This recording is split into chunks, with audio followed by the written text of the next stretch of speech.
এ জমিনে যত ভালো ভালো সন্তান আছে সব খবর নিয়ে দেখবেন মায়ের কারণে ভালো। গাছ ভালো হলে ফল ভালো, মা যদি ভালো হয় সন্তান ভালো। দুনিয়াতে যত ভালো সন্তান দেখেন খোঁজ নিয়ে দেখবেন তার মায়ের আদর্শ ভালো হওয়ার কারণে সন্তানের আদর্শ ভালো। এসপি সাহেবের ব্যবহার ভালো, খোঁজ নিয়ে দেখবেন তার মায়ের আদর্শের কারণে। ডিসি সাহেবের ব্যবহার ভালো, মায়ের কারণেই হয়েছে। এ জমিনে বড় বড় দামি সন্তান আসছে শুধু মায়ের চরিত্র ভালো হওয়ার কারণে। খাজা মঈনুদ্দিন চিশতি আজমিরি রহমাতুল্লাহ আলাইহি মদিনাতুল মুনাওয়ারা থেকে ভারতের জমিনে আসছেন কালেমার দাওয়াত দেওয়ার জন্য। লক্ষ লক্ষ বিধর্মী তার হাতে কালেমা পড়েছে। মায়ের কাছে আনন্দ প্রকাশ করে, মা বলে তোমার কোনো অবদান নাই, সব আমি মায়ের অবদান।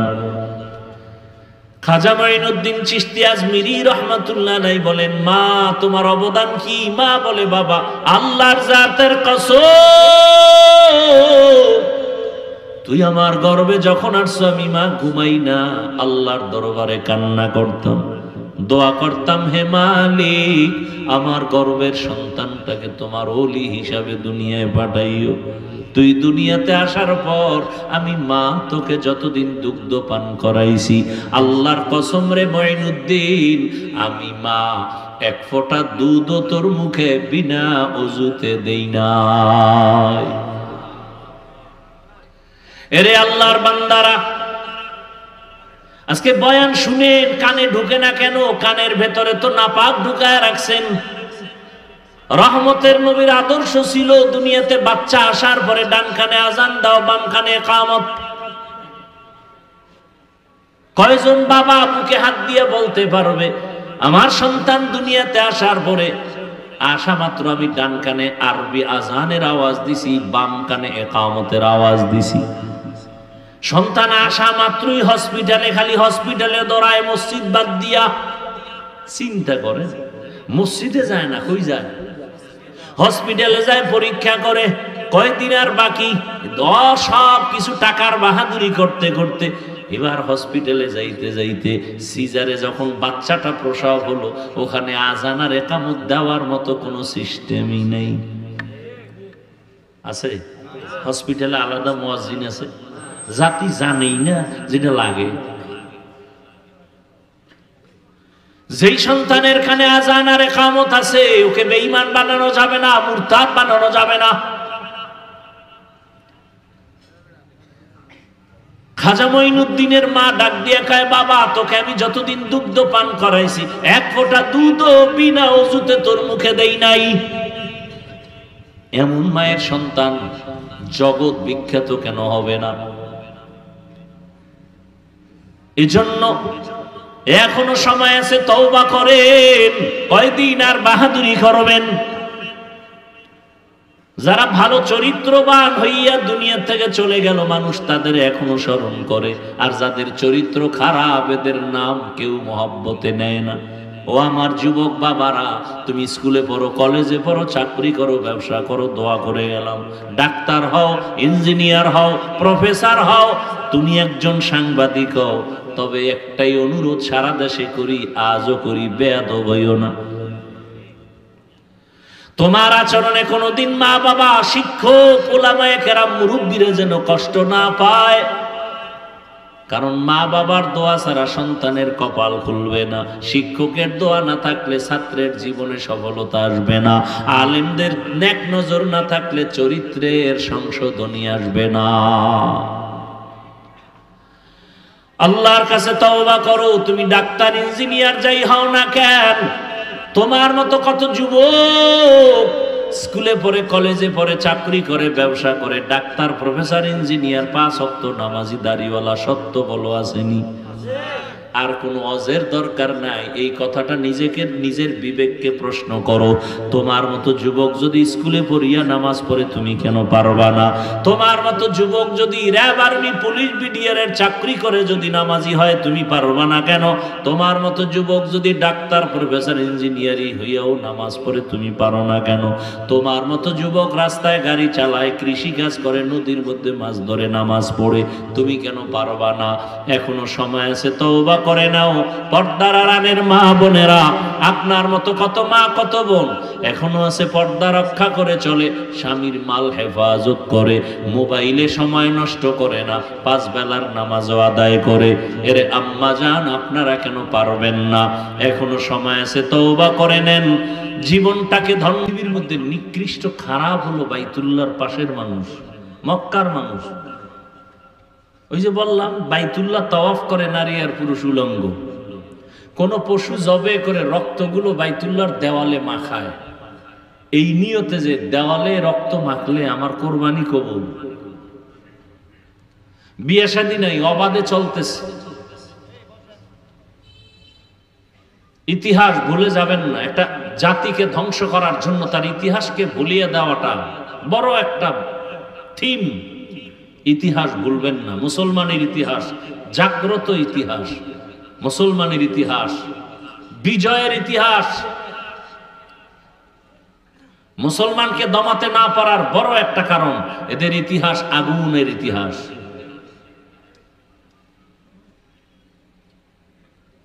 ভারতওয়ালারা চাচ্ছে ফিলিস্তিনের মতো ইসরায়েলি হামলার আকৃতি ধারণ করে ভারত থেকে মুসলিমদের আলাদা করবে। কি বলে? যেটা হিন্দুদের দেশ। বলে না? বলে না? অথচ ভারত হিন্দুস্তান নাম। কি নাম? নূহ নবীর এক সন্তানের নামে নাম। নূহ নবী কি মুসলমান না? পৃথিবীতে প্রথম ব্যক্তি মানুষ নাম জানেন কি? জানেন না? জানা থাকলে বলবেন, না জানলে চুপ থাকবেন, আমি বলবো। পৃথিবীতে প্রথম ব্যক্তিকে বলেন সবাই। এগুলো জানেন ভালো করে, মজবুত হন।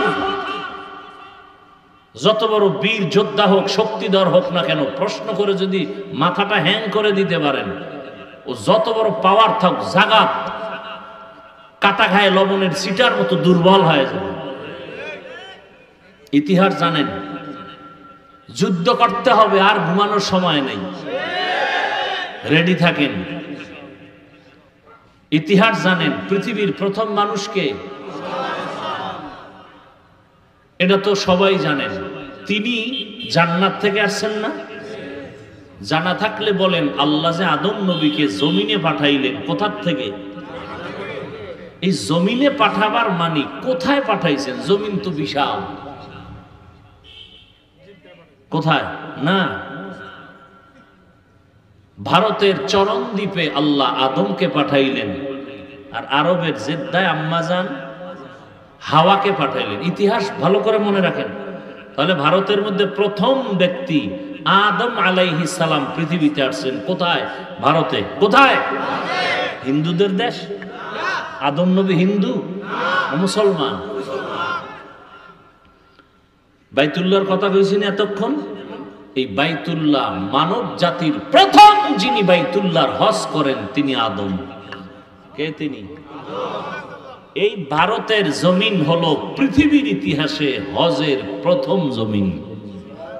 অর্থাৎ এখান থেকে পৃথিবীতে প্রথম হজ ব্রত শুরু হয়। শুরু করলেন কে? এখান থেকে আদম নবী 40 বার গিয়া হেঁটে হেঁটে বাইতুল্লাহ হজ করেছেন। তাহলে পৃথিবীতে প্রথম বাইতুল্লাহর দিকে হজের সফর শুরু হয়েছে কোথার থেকে? বলেন। ভারত হিন্দুদের কথা বলেন না কেন? দিল্লি শহরে কুতুব মিনার দাঁড়ানো আছে আজও। কি মিনার? হিন্দু।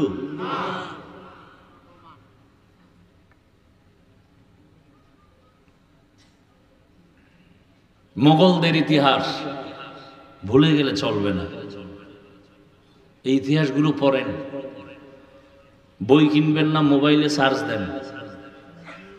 মোগল সম্রাট কারা? বাদশাহ শাহজাহান। তাজমহল আসেনি ভারতে?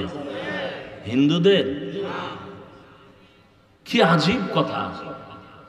ইতিহাস আমরা নিয়ে গবেষণা করি না, এক গজবের মোবাইল দিয়া সব ধ্বংস।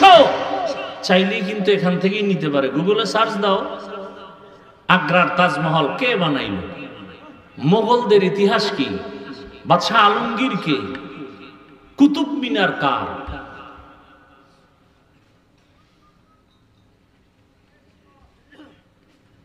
ইতিহাস। স্পেন জমিন আজকে আজান বন্ধ, অথচ সেই 800 বছর স্পেন জমিন শাসন করেছেন লাগাতার মুসলমান।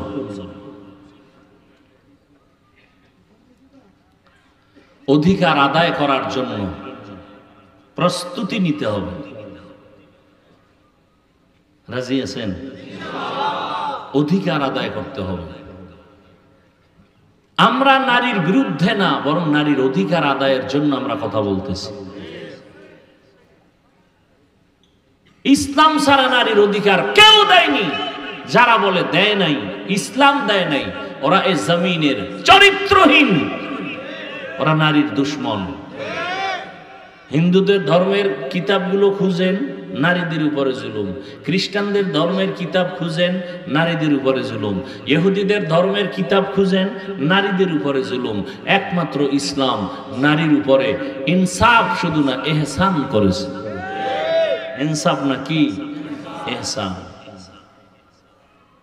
তো মক্কার মানুষ ছিল চূড়ান্ত খারাপ। এই অবস্থায় পৃথিবীর শ্রেষ্ঠ রোগীদের জন্য শ্রেষ্ঠ ডাক্তার আল্লাহ পাঠাইলেন রাহমাতুল্লিল। আরবের মধ্যে আর একটা মারাত্মক অভিশাপ ছিল, কন্যা নারীদেরকে আরববাসীরা পছন্দ করে না। এটা জানেন না? বিধবা নারীকে পছন্দ করে না। কোন বাবার মেয়ে হলে বাবা লজ্জায় মুখ দেখায় না, বাজারে যায় না। মেয়ে কন্যা সন্তান হলেই মনে করে আমার কপালে অভিশাপ। বুঝেন কেমন অবস্থা মক্কার। নারীদের তারা অবহেলা করে। ঘরের মধ্যে ছেলে হলে সবাই ঈদের আনন্দ করে, মেয়ে হলে মনটা বেজার। এমন এক কঠিন সময় আসছে রহমাতুল্লিল আলামিন। ইমামুল আউয়ালিন আল আখিরিন বাহরে সাদকা রাহমাতাল্লিল আলামিন। রহমতের নবী মক্কা নগরীতে এমন এক হালাতে আসলেন, যেই সময় নারীদেরকে সমাজের সবাই অবহেলা করে। রহমতের নবী আসছেন। কেমন এক নবী আমার 1 মিনিটে বলি বুঝার। ওই যে শুরুতেই বলেছি, মাওলায় বুঝ না দিলে কি উপায়। আল্লাহ যদি বুঝ না দেন, বুঝার চেষ্টাও না করেন, আমি হাফিজুর রহমান কেন, রহমতের নবীও যদি বয়ান করে, আবু জাহালের মতো বেঈমানের বুঝও ঠিক হয় না। গরবা সুরত আদমি ইনসাবুদে আহমদ বু জাহলো হামেক সাবুদে আদমিরা আদমিয়ত লাজমাস্ত আউদেরাগর বুনা বাসদ হি জামাস। রহমতের নবী মক্কা নগরীতে আসলেন, যেই সমাজের মানুষগুলো কন্যা পছন্দ করে না। রহমতের নবী পৃথিবীর এক শ্রেষ্ঠ ডাক্তার, যেই ডাক্তারের চিকিৎসার প্রেসক্রিপশন দেওয়ার পরে যেই রোগীর জীবন পর্যন্ত কোনোদিন আর কোনো ডাক্তার দেখাতে হয় না, ওই ডাক্তার ওই রোগীদের জন্য শ্রেষ্ঠ ডাক্তার। আমার নবী এমন শ্রেষ্ঠ ডাক্তার, কিয়ামত পর্যন্ত এই জমিনে যত রোগী আসবে সব রোগীদের জন্য ঔষধ দিয়েছেন আমার নবীর প্রেসক্রিপশন। কিয়ামত পর্যন্ত আর কোনো নবীও লাগবে না, গোলাম আহমদ কাদিয়ানী লাগবে না। এই জমিনে কিয়ামত পর্যন্ত যত রোগ মানুষ তোমার হবে, সব রোগীদের রোগের একটাই ঔষধ, রাহমাতুল লিল আলামিনের আদর্শ।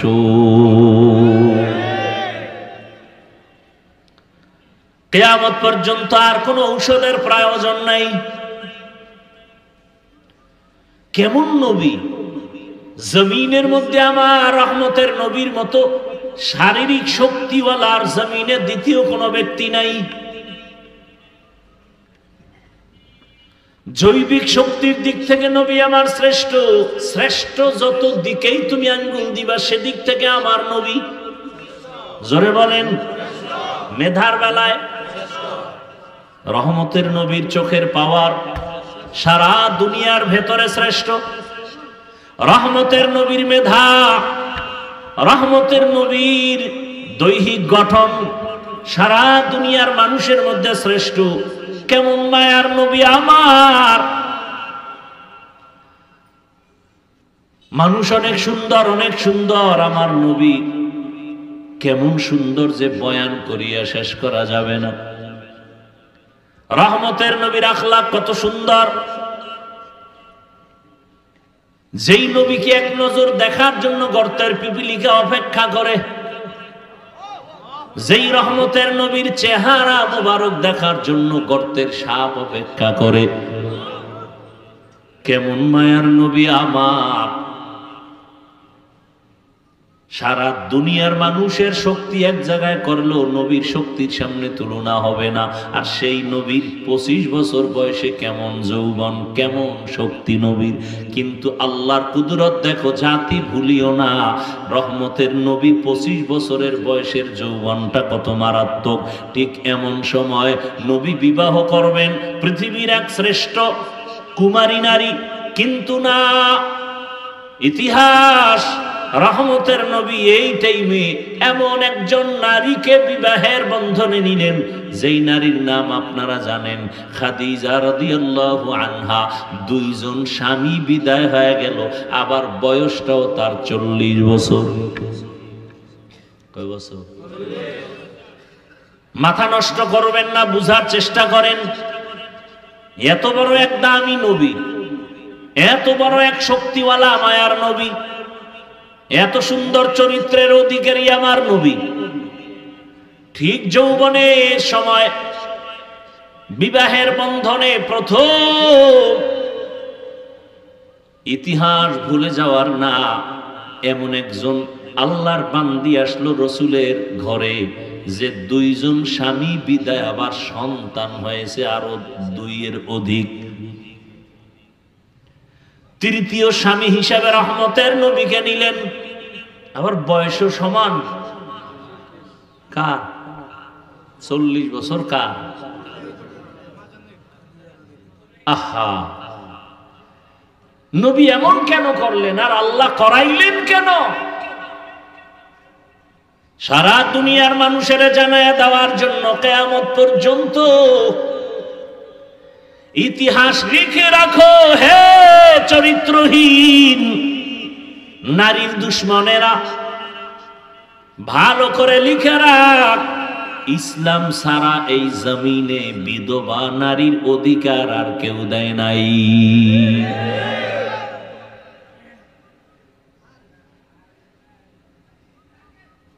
প্রত্যেকটা সাইড। এরপরে আসেন এই খাদিজা রাদিয়াল্লাহু আনহার ঘর থেকে রাসূলের সন্তান আসলো। 4 কন্যা সন্তান। কয়টা? 4 কন্যা। ছেলে যদিও আসছে, অল্প বয়সে আল্লাহ নিয়ে নিছেন, একটা ছেলেও জমিনে আর জিন্দা নাই। নবীজির কয় কন্যা? জোরে বলেন। 4 কন্যা। পৃথিবীর শ্রেষ্ঠ রহমতের নবী আমার, তার কন্যা 4। সারা দুনিয়ার মানুষকে জানায় দিল, তোমরা নারী পছন্দ করো না, অথচ ইসলামের মহানায়ক, সৃষ্টির শ্রেষ্ঠ ব্যক্তি, রহমতের নবী, তার একটা ছেলেও নাই, তার 4 কন্যা। যখন ছেলে হয়ে মরে গেল, আরবের বেঈমানেরা হাসি দিয়া রসুলের গালি দিয়া কয়, মুহাম্মদের ছেলে নাই, বংশ রক্ষা হবে না, মুহাম্মদের নাম এ জমিনে কেউ নিবে না। কিন্তু 4 কন্যা আল্লাহ দিলেন। আরবের মানুষ কন্যা পছন্দ করে না, অথচ পৃথিবীর শ্রেষ্ঠ মহানায়কের কন্যা কয়জন? এবং ভবিষ্যৎবাণী করে গেলেন, দুনিয়ার সন্তানের বাবারা, মায়েরা লিখে রাখো, যে একটা কন্যার বাবা হইবা একটা জান্নাতের মালিক হয়ে যাইবা। যেই মা বাবা 2টা কন্যা সন্তান পেয়েছো, তুমি 2টা জান্নাতের মালিক। যে 3টা কন্যা পেয়েছো, 3টা জান্নাতের মালিক। যে 4 কন্যা পেয়েছো, 4টা জান্নাতের মালিক হয়ে গেছো। একজন ছেলেও নাই।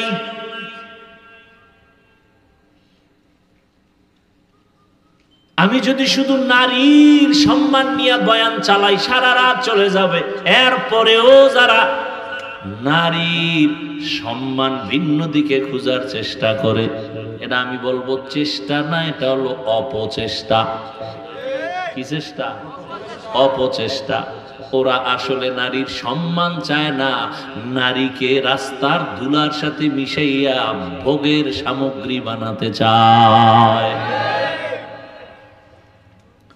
ওরা নারীর সম্মান নষ্ট করার জন্য পাগল হয়ে গেছে। ওরা চরিত্রহীন। আমার মায়ের ইজ্জত, আমার বোনের ইজ্জত রক্ষার জন্য আর দেরি করা যাবে না। এত লাশ, এত লাশ, এত লাশ, এত রক্ত, এত কষ্ট, এত ত্যাগের পরও এই জমিনের মধ্যে যদি এখনো নাপাকের গন্ধ আসে, কাফনের কাপড় রেডি হইয়া হাতে নাও, এখন আর ঘরে বসে থাকার সময় নয়। এদের চিহ্নিত করে না, এরা সমাজের দুশ্মন, স্বাধীনতার দুশ্মন, ইসলামের দুশ্মন, নারীর দুশ্মন।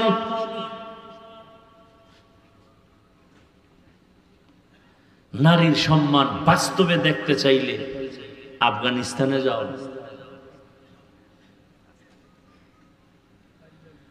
একটা কন্যা পৃথিবীতে আসা মানে ওর ভাগ্য, ওর কপাল। ওই কন্যাটা পৃথিবীতে আসেই কপাল নিয়ে। একটা কন্যা পৃথিবীতে আসা মানেই তার কপাল খোলা। ও যার ঘরে আসে তার কপাল খুলে যায়। ও যেই বাবার ঔরসে আছে সেই বাবার কপাল খুলে যায়। ও যেই মায়ের গর্ভে আসে সে মায়ের কপাল খুলে যায়। কন্যা আসা মাত্রই রহমতের দরজাগুলো খুলে যায়।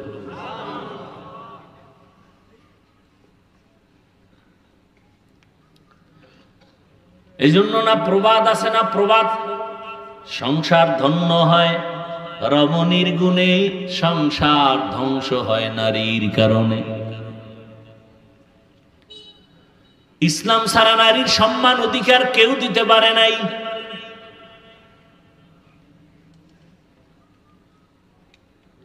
কিয়ামতের ময়দানে আল্লাহ যদি কোটি কোটি কোটি কোটি মানুষের সামনে, মানুষ থাকবে হাসরের ময়দানে উলঙ্গ, নারী পুরুষ সব কি? এই যে আপনারা একটা মাঠে বসে আছেন, জমিন, পুরা জমিনটাই হবে কিয়ামতের মাঠ। কিচ্ছু থাকবে না, সমতল জমিন হবে কিয়ামতের মাঠ। সিরিয়ার জমিন বা আরাফাতের ময়দান হবে আল্লাহর বিচারালয়, আদালত স্টেজ হবে আরাফাতের ময়দান। আল্লাহ যদি জিজ্ঞাসা করেন কিয়ামতের মাঠে, কোটি কোটি কোটি কোটি মানুষ, নবীরাও থাকবে, মুমিনেরাও থাকবে, বেঈমানেরাও থাকবে, আবু জাহাল থাকবে, ও ফেরাউন, সবাই থাকবে। ওই সময় যদি আল্লাহ জিজ্ঞাসা করেন আমার দ্বীনকে জিন্দা রাখার জন্য আমার কলিজার নবী রহমতুল্লিল আলামিনের হাতে প্রথমে কালেমা কে পড়েছো, দাঁড়াও, আমি আল্লাহ আজ হাসরের কঠিন সময় আমি নিজের হাতে তাকে পুরস্কার দিব। কথাগুলো মনে রাখেন। সেদিন একমাত্র আল্লাহর এই আওয়াজে লাব্বাইক বলার অধিকার চরমনের হিসেবেও পাবে না, মুসা নবী পাবেন না। একজন নারী দাঁড়ায় যাবেন, কোন পুরুষ দাঁড়াতে পারবে না। কে দাঁড়াবে? একজন নারী দাঁড়ায় বলবেন, ও দয়ার মালিক, তোমার পুরস্কারটা নেওয়ার জন্য আজকে আমি উপযুক্ত ব্যক্তি। আমি একজন পুরুষ না, একজন নারী, রহমতের নবীর হাতে প্রথম কালেমা পড়েছি, আমার নাম খাদিজা রাদিয়াল্লাহু আনহা।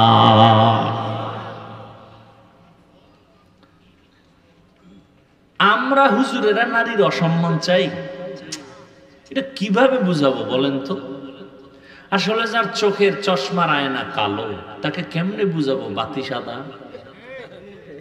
ও তো বলে জমিন বাতি সব কালো। যার নাকের ঘ্রাণ শক্তি দুর্বল, ওর কাছে পায়খানা আর আতর সমান।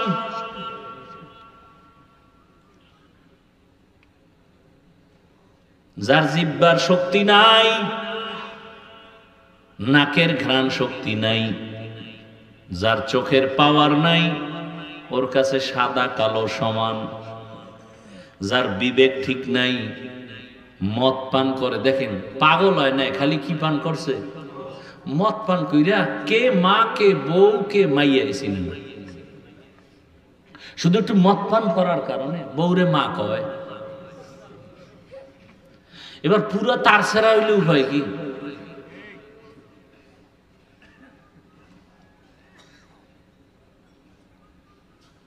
তাহলে যাদের দেমাগ পুরো নষ্ট, একে কেমনে বুঝাবো?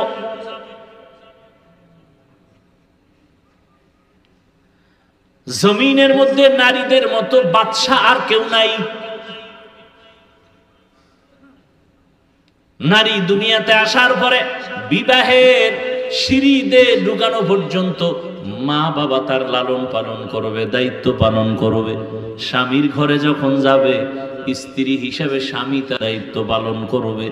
স্ত্রীর কোনো কাজের প্রয়োজন হবে না, রোদের মধ্যে যাইয়া নারীর কষ্ট করতে হবে না। এরপরে যখন আবার বৃদ্ধা হয়ে যাবে, সন্তান মা হিসেবে তার দায়িত্ব পালন করবে। এখন এক চালাক বাঙালি ডাক দিয়ে কয়, যার স্বামী নাই, মা বাপ নাই, ছেলে মেয়ে নাই, একা এক নারী, এর উপায় কি? ইসলাম বলে ওই দেশের সরকার নারীর সম্মান ঠিক রাখিয়া ঘরে রাখবে, আরামে খাবে, ঘুমাবে, আর সরকারি কোষাগার থেকে তার বেতন দিবে, বস্ত্র দিবে, সব কিছু দিবে সরকার। নারীকে কোনো কষ্টের কাজ করানো যাবে না।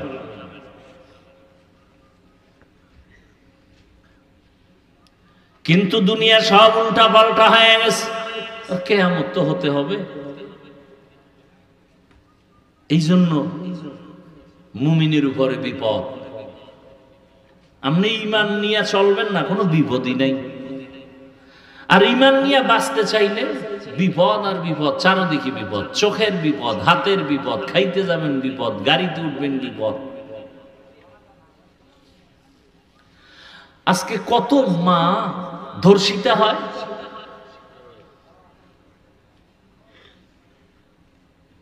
কত মায়ের মুখে এসিড নিক্ষেপ করা হয়।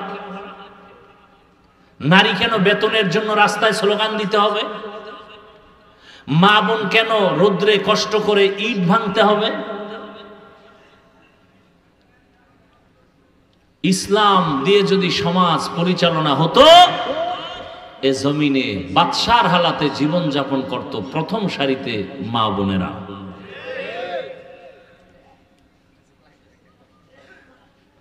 কিন্তু চরিত্রহীন লম্পট যারা, এরা নারীদের এই অবস্থায় নিতে দিবে না।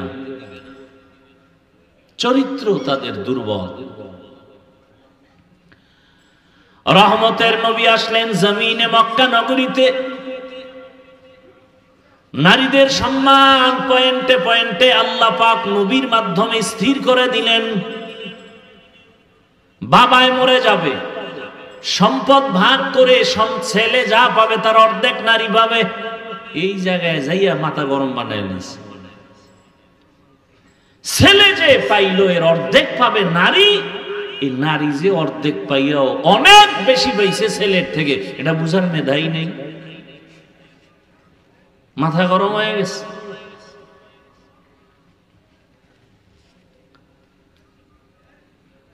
কিয়ামতের ময়দানে রব্বুল আলামিন যদি জিজ্ঞাসা করেন আমার দ্বীনের জন্য বিনা হিসাবে জান্নাত পাওয়ার যত রাস্তা আছে এর মধ্যে একটা সর্বোৎকৃষ্ট রাস্তা হলো শাহাদাতের রাস্তা। আল্লাহ যদি বলেন হাসরের ময়দানে আমার শাহাদাতের রাস্তা দিয়া কে সর্বপ্রথম জান্নাতে যাইতে চাও, একজন পুরুষও দাঁড়াতে পারবে না, একজন নারী দাঁড়ায় বলবে আমি আল্লাহ আপনার এই কথা অনুযায়ী আমি পারবো, আমি একজন নারী, পুরুষ না, আমার নাম হলো সুমাইয়া রাদিয়াল্লাহু আনহা। আল্লাহ যদি বলেন আমার দ্বীনকে জিন্দা রাখার জন্য কে এক জমিন থেকে জন্মভূমি ত্যাগ করে হিজরত করেছ, সৌভাগ্যবান কে, আমি তাকে পুরস্কার দিব, একজন পুরুষ দাঁড়াতে পারবে না, একজন নারী দাঁড়ায় যাবে। সে নারীকে রহমতের নবীর মেয়ে উসমান রাদিয়াল্লাহু তাআলা আনহুর স্ত্রী রুকাইয়া রাদিয়াল্লাহু আনহা। তাহলে নারীর সম্মান ইসলাম ছাড়া কে দিয়েছে বলো? আর আজকে আলেম ওলামাদের এত কিছুর পর আবার আন্দোলন করতে হবে নারীর ইজ্জত রক্ষার জন্য। এদেশের যুবক এদের চরিত্র নষ্ট করবে আর এদের লাইসেন্স দিতে হবে বৈধ। আল্লাহ হেদায়েত দান করুন। এই জন্য ছাগল দিয়া গরুর হাল চাষ করা যায়? হায় হায়, দেখেন না, কথা বলতেই দিবে না। এই যে কথাগুলো বললাম কিছু বুঝ আসছে না? এখন যদি আমাকে এই কথাগুলো বলতে না দেওয়া হয় তাহলে আপনি বুঝবেন কিভাবে? তাহলে যারা বুঝে এরা বলতে দেয় না, বন্ধ করে রাখে। বললেই তাদের বিপদ। এজন্য মসজিদগুলো, মাদ্রাসাগুলো সব পয়েন্টে পয়েন্টে পয়েন্টে চান্দাবাজার ধান্দাবাজারা দখল করে বসে আছে। মসজিদ নিয়েও চান্দাবাজি, মাদ্রাসা নিয়ে ধান্দাবাজি, সারা দেশ ঘুরি, এগুলি কি আর দেখা বাকি আছে? শিয়ালের হাতে মুরগি আমানত দিছে। হ্যাঁ, মুরগি আমানত দিছে কার কাছে? হ্যাঁ, আমানত ঠিক থাকবে? সুদখোর ঘুষখোর বেনামাজির হাতে মাদ্রাসা মসজিদের চাবি দিলে কেমনে ঠিক থাকবে? আরে চাবি দিছে কি জিব্রাইল? আমরা হুজুরেরা না? ভোটের আগে আপনারা টাকা খাইছেন পায়খানার নামে চোরের মতো, ওপেন খাইতে পারেন না, ভোর রাত্রে খাইছেন তাহাজ্জুদের টাইমে, বরকতের সময়।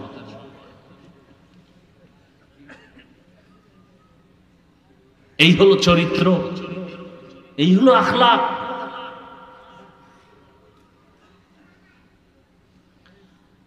আল্লাহ হেদায়েত দান করুন। ওয়ামা আরসালনাকা ইল্লা রাহমাতাল লিল আলামিন। হে নবী, আমি আপনাকে জগৎ সমূহের রহমত করে পাঠাইলাম। রহমতের নবীর কারণে মক্কার মানুষগুলো এত দামি হয়ে গেল। আল্লাহ জিব্রাইল আমিনকে দিয়া চিঠি পাঠায় দিলেন আর বললেন যাও, মক্কার কিছু কিছু মানুষ এত দামি, আমি আল্লাহ এদের ওপেন জান্নাতের সুসংবাদ দিয়ে দিলাম। বয়ান তো আপনারা কম জানেন না,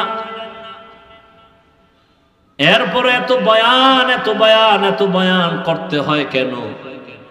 আপনারাও তো জানেন মিথ্যা বলা হারাম, গালি দেওয়া হারাম, চুরি হারাম, ডাকাতি হারাম, নাচ দেখা হারাম, গান শোনা হারাম।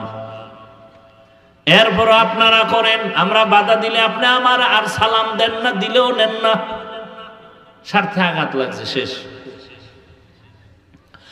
আর খতিব সাহেব যদি বলে তো চাকরি শেষ।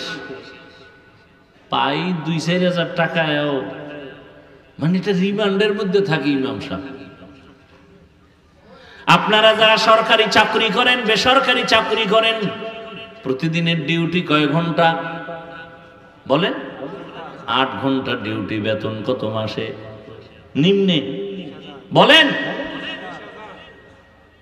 প্রতিদিন 8 ঘন্টা ডিউটি, মাসে 20,000 টাকা নেন, আবার টেবিলের নিচে তো আরো কত মুক্তা টুক্তা পান। মসজিদের ইমাম সাহেবের ডিউটি কয় ঘন্টা প্রতিদিন বলেন না কেন? বেতন কত?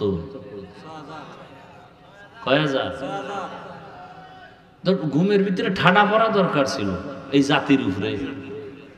শুধু মুহাম্মদের উম্মত হওয়ার কারণে আল্লাহ হেফাজত করছেন। রহমতের নবীর উম্মত হওয়ার কারণে আল্লাহ হেফাজত করেছেন। 24টা ঘন্টা ইমাম সাহেব ডিউটি করে, বেতন 5-6 হাজার, তাও ঠিক মতো দেয়া হয় না। আবার 2-1 ওয়াক্ত নামাজ যদি হুজুর না থাকে, রিক্সা ড্রাইভার দইরা জিগায়, হুজুর গেছিলেন কই? ইমাম কয়, কে তুমি? আমি রিক্সা ড্রাইভার। এত পাওয়া? মাসে 5 টাকা বেতন দেই। এরকম বেয়াদব আছে না নাই? জিন্দেগি মে বন্দেগি তু করনা হে, जिंदगी में बंदगी तू करना है, जिंदगी बे बंदगी शर्मिंदा है, जिंदगी बे बंदगी शर्मिंदा है। यहाँ हम सब मुसाफिर दिल ना लगा, अहले दिल की नजर से रूह करता जा, शाह दौलत सब फकीर गर नेक ने है, शाह दौलत सब फकीर गर नेक ने है, जिंदगी में बंदगी तू करना है, जिंदगी बे बंदगी शर्मिंदा है, जिंदगी बे बंदगी शर्मिंदा है। এর এলাকার বাবারা, বৃদ্ধ বাবাজি, যুবক, পর্দার আড়ালের মা বোনেরা, এ জমিনে যত ভালো ভালো সন্তান আছে সব খবর নিয়ে দেখবেন মায়ের কারণে ভালো। গাছ ভালো হলে ফল ভালো, মা যদি ভালো হয় সন্তান ভালো। দুনিয়াতে যত ভালো সন্তান দেখেন, খোঁজ নিয়ে দেখবেন তার মায়ের আদর্শ ভালো হওয়ার কারণে সন্তানের আদর্শ ভালো। এসপি সাহেবের ব্যবহার ভালো, খোঁজ নিয়ে দেখবেন তার মায়ের আদর্শের কারণে। ডিসি সাহেবের ব্যবহার ভালো, মায়ের কারণেই হয়েছে। এ জমিনে বড় বড় দামি সন্তান আসছে শুধু মায়ের চরিত্র ভালো হওয়ার কারণে। খাজা মঈনুদ্দিন চিশতি আজমিরি রহমাতুল্লাহ আলাইহি মদিনাতুল মুনাওয়ারা থেকে ভারতের জমিনে আসছেন কালেমার দাওয়াত দেওয়ার জন্য। লক্ষ লক্ষ বিধর্মী তার হাতে কালেমা পড়েছে। মায়ের কাছে আনন্দ প্রকাশ করে, মা বলে তোমার কোনো অবদান নাই, সব আমি মায়ের অবদান। খাজা মঈনুদ্দিন চিশতি আজমিরি রহমাতুল্লাহ আলাইহি বলেন, মা তোমার অবদান কি? মা বলে, বাবা আল্লাহর জাতের কসম, তুই আমার গর্বে যখন আসছো আমি মা ঘুমাই না, আল্লাহর দরবারে কান্না করতাম, দোয়া করতাম, হে মালিক আমার গর্বের সন্তানটাকে তোমার ওলি হিসাবে দুনিয়ায় পাঠাইও। তুই দুনিয়াতে আসার পর আমি মা তোকে যতদিন দুগ্ধ পান করাইছি, আল্লাহর কসম রে মঈনুদ্দিন, আমি মা 1 ফোঁটা দুধও তোর মুখে বিনা ওযুতে দেই নাই। এরে আল্লাহর বান্দারা, আজকে বয়ান শুনেন, কানে ঢুকে না কেন? কানের ভেতরে তো নাপাক ঢুকায় রাখছেন। রহমতের নবীর আদর্শ ছিল দুনিয়াতে বাচ্চা আসার পরে ডান কানে আজান দাও, বাম কানে ইকামত। কয়জন বাবা মুখে হাত দিয়ে বলতে পারবে আমার সন্তান দুনিয়াতে আসার পরে আসা মাত্র আমি ডান কানে আরবি আজানের আওয়াজ দিছি, বাম কানে ইকামতের আওয়াজ দিছি। সন্তান আসা মাত্রই হসপিটালে, খালি হসপিটালে দৌড়ায়, মসজিদ বাদ দিয়া। চিন্তা করে, মসজিদে যায় না, কই যায়? হসপিটালে যায়, পরীক্ষা করে, কয়দিন আর বাকি, সব কিছু টাকার বাহাদুরি করতে করতে এবার হসপিটালে যাইতে যাইতে সিজারে যখন বাচ্চাটা প্রসব হলো, ওখানে আজান আর ইকামত দেওয়ার মতো কোনো সিস্টেমই নেই। আছে? হসপিটালে আলাদা মুয়াজ্জিন আছে, জাতি জানেই না যেটা লাগে। যেই সন্তানের কানে আজান আর ইকামত আছে, ওকে বেঈমান বানানো যাবে না, মুরতাদ বানানো যাবে না। খাজা মঈনুদ্দিনের মা ডাক দিয়ে কয়, বাবা তোকে আমি যতদিন দুগ্ধ পান করাইছি, এক ফোঁটা দুধও বিনা ওযুতে তোর মুখে দেই নাই। এমন মায়ের সন্তান জগৎ বিখ্যাত কেন হবে না? এজন্য এখনো সময় আছে, তওবা করেন। কয়দিন আর বাহাদুরি করবেন? যারা ভালো চরিত্রবান হইয়া দুনিয়া থেকে চলে গেল, মানুষ তাদের এখনো স্মরণ করে। আর যাদের চরিত্র খারাপ, এদের নাম কেউ মহব্বতে নেয় না। ও আমার যুবক বাবারা, তুমি স্কুলে পড়ো, কলেজে পড়ো, চাকরি করো, ব্যবসা করো, দোয়া করে গেলাম। ডাক্তার হও, ইঞ্জিনিয়ার হও, প্রফেসর হও, তুমি একজন সাংবাদিক হও, তবে একটাই অনুরোধ সারা দেশে করি, আজও করি, বেয়াদব হইও না। তোমার আচরণে কোনোদিন মা বাবা, শিক্ষক, উলামায়ে কেরাম, মুরব্বীরা যেন কষ্ট না পায়। কারণ মা বাবার দোয়া ছাড়া সন্তানের কপাল খুলবে না। শিক্ষকের দোয়া না থাকলে ছাত্রের জীবনে সফলতা আসবে না। আলেমদের নেক নজর না থাকলে চরিত্রের সংশোধনী আসবে না। আল্লাহর কাছে তওবা করো। তুমি ডাক্তার, ইঞ্জিনিয়ার যাই হও না কেন, তোমার মতো কত যুবক স্কুলে পড়ে, কলেজে পড়ে, চাকরি করে, ব্যবসা করে, ডাক্তার, প্রফেসর, ইঞ্জিনিয়ার, 5 ওয়াক্ত নামাজি, দাড়িওয়ালা, সত্য বলো আসেনি? আর কোনো অজের দরকার নাই। এই কথাটা নিজের বিবেককে প্রশ্ন করো। তোমার মতো যুবক যদি স্কুলে পড়িয়া নামাজ পড়ে, তুমি কেন পারবা না? তোমার মতো যুবক যদি র্যাব, আর্মি, পুলিশ, বিডিআরের চাকরি করে যদি নামাজি হয়, তুমি পারবা না কেন? তোমার মতো যুবক যদি ডাক্তার, প্রফেসর, ইঞ্জিনিয়ারিং হইয়াও নামাজ পড়ে, তুমি পারো না কেন? তোমার মতো যুবক রাস্তায় গাড়ি চালায়, কৃষি কাজ করে, নদীর মধ্যে মাছ ধরে, নামাজ পড়ে, তুমি কেন পারবা না? এখনো সময় আছে, তওবা করে নাও। পর্দার আড়ালের মা বোনেরা, আপনার মতো কত মা, কত বোন এখনো আছে পর্দা রক্ষা করে চলে, স্বামীর মাল হেফাজত করে, মোবাইলে সময় নষ্ট করে না, 5 বেলার নামাজও আদায় করে। এরে আম্মা জান, আপনারা কেন পারবেন না? এখনো সময় আছে, তওবা করে নেন। জীবনটাকে ধন্য করে একটা ভালো সন্তানের মা হইয়া কবরে যাবেন। আপনার জীবনটা দুনিয়ায় ধন্য, আখিরাতেও ধন্য। এরে মুরব্বীরা, আপনার মতো কত বুড়ারা মসজিদে গিয়া নামাজ আদায় করে, আপনারা কেন পারবেন না? আল্লাহর কাছে তওবা করেন, মরিয়া গেল আর গুনাহ করবেন না। ও যুবকরা, তওবা করে নাও, আর নামাজ ছাড়বা না, বেপরদায় চলবা না, মা বাবারে কষ্ট দিবা না। শিক্ষকের দোয়া নিয়া, উলামায়ে কেরামের পরামর্শ নিয়ে নবীর আদর্শে চলবো। আল্লাহ পাক সবাইকে খাঁটি তওবাওয়ালা জিন্দেগি দান করেন, আমিন। আলহামদুলিল্লাহি রাব্বিল আলামিন, ওয়াসসালাতু ওয়াসসালামু আলা সাইয়্যিদিল আমবিয়া ওয়াল মুরসালিন ওয়া আলা আলিহি ওয়া আসহাবিহি আজমাইন। ইয়া আরহামার রাহিমিন, ইয়া আরহামার রাহিমিন, ইয়া আরহামার রাহিমিন। রব্বিরহামহুমা কামা রাব্বায়ানি সগীরা। আল্লাহুম্মা ইন্নাকা আফুউন কারীম তুহিব্বুল আফওয়া ফা'ফু আন্না।